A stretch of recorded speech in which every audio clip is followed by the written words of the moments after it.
agenda untuk kasus Olivia Natania sudah memasuki tahap kesimpulan. Nah, berarti tinggal satu tahap lagi, yaitu putusan. Nah, kebetulan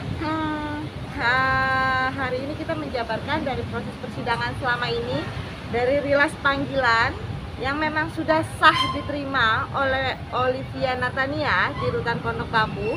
Kemudian sudah sah diterima juga oleh Rafli karena diantarkan ke kantornya, walaupun yang menerima bukan Rafli langsung, tapi dari pihak kantor tidak menolak atau istilahnya tidak menolak surat itu karena memang Rafli masih bekerja di sana dan akan disampaikan ke Rafli.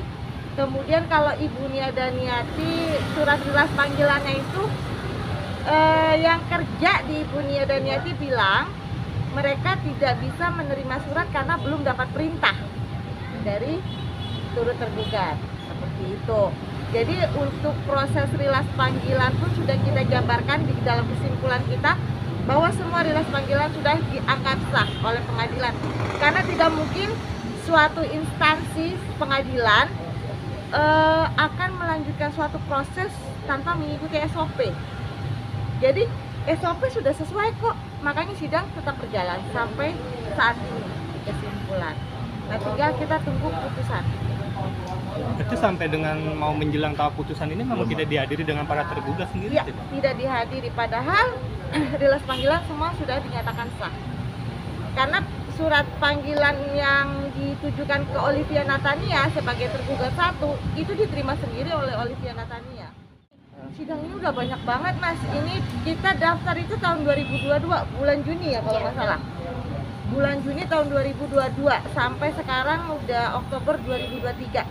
Kenapa, Mbak? Kenapa sih prosesnya lama ya? Karena memang bukti surat yang kita ajukan lumayan banyak. Itu jumlahnya sekitar 900-an deh. 900-an daftar bukti. Dari satu orang itu kan jumlah peserta itu kan 179. Nah, satu orang itu bisa 5 alat bukti surat.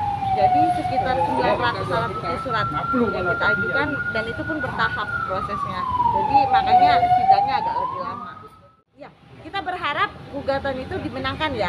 Jadi para korban bisa mendapatkan haknya kembali, gitu kan. Nah, seandainya insya Allah dikabulkan oleh pengadilan untuk hak para korban kembali, ya terserah dari pihak Olivia Natania mau secara sukarela atau secara ya kan kita ada yang namanya eksekusi di pengadilan kan, kita akan mengajukan proses itu. Sebenarnya pada saat itu para pelapor, para korban itu tidak menginginkan penggantian terhadap Bunia, bukan. Jadi Bunia itu waktu itu diminta untuk menjembatani biar bisa bertemu dengan Olivia pada awal-awal. Karena kenapa Olivia tidak bisa ditemui? Ditelepon nggak bisa, didatangkan ke rumahnya nggak ada. Jadi para korban carilah Bunia nih, gitu kan. Nah saat itu para korban menceritakan ke Bunia, Bunia berjanji mau menjembatani bertemu dengan Olivia, tapi sampai saat ini tidak pernah terjadi.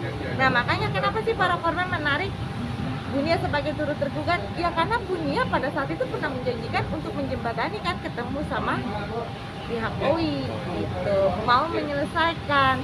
Ya sekarang ya ayolah bareng-bareng kita duduk sama-sama, toh juga kan OI kan anaknya ibunya kan.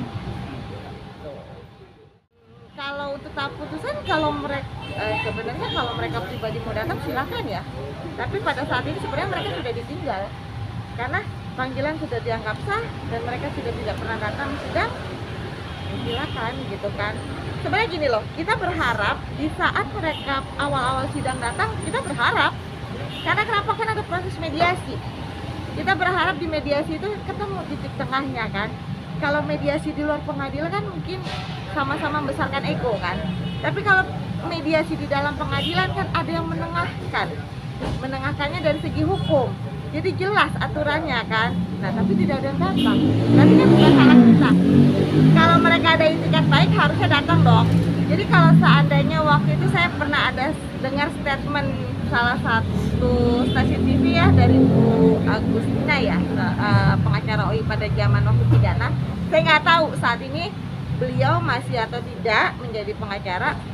Beliau mengatakan kalau rilas panggilan tidak sah karena tidak diterima. Siapa bilang? Rilas panggilan sah kok. Yang menerima langsung Olivia Natanianya sendiri.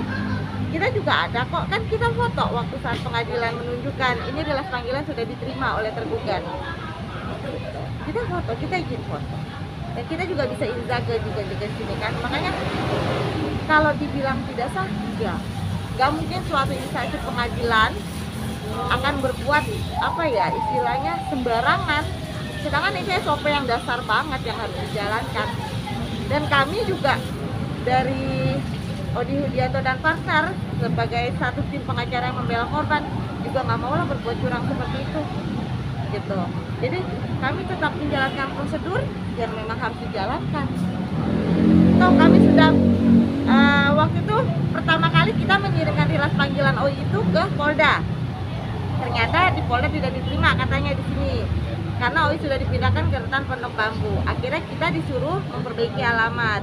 Perbaiki alamat kita masukkan perbaikan alamat ke rutan Pondok Bambu dan 2 kali panggilan dinyatakan sah karena OI sudah menerima. Rafli pun sama. Rafli malah dari awal tidak ada perubahan alamat. Ibu Nia dan Niati ada perubahan alamat.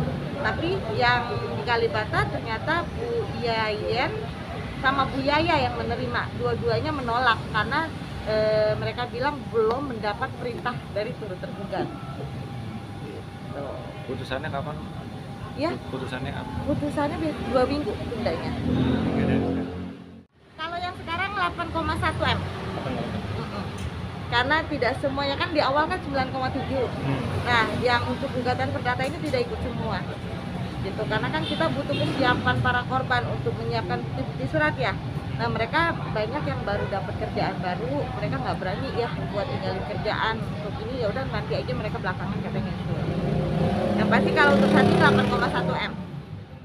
Para korban tuh sebenarnya juga udah nggak sabar ya, karena memang proses sidangnya kan lama banget nih. Para korban nanya kapan sih kita selesai, gitu. Karena mereka memang udah banget butuh uang itu, gitu kan. Karena mereka kan dikejar-kejar terus sih sama utang kan, mesti bayar tiap bulan gitu. Nah mereka kapan sih selesai ya? Memang mau nggak mau kita harus menjalani proses ini dan mereka berharap segera selesai. Dan kami berharap dari pihak Olivia Natania bisa berbesar hati untuk segera membayar. Entah mereka mau bagaimana caranya ya, tolong kembalikan uang mereka. Toh dari pihak Olivia Natania sendiri menjanjikan dari awal kalau tidak diterima akan dikembalikan 100%. Gitu kan? Itu ada surat perjanjiannya hitam di atas putih antara Olivia dengan para korban. Jadi saat ini dan kebetulan kan saudari Olivia Natania sendiri juga sudah dinyatakan bersalah kan di pidananya. Jadi tolong segera kembalikan kalau memang masih ada hati nurani dan itikat baik, kembalikan segera uang para korban. Seberapa optimis dikabulkan sama majelis? Kita yakin optimis ya, karena kalau dari putusan pidana sudah dinyatakan bersalah kan otomatis perdatanya mengikuti.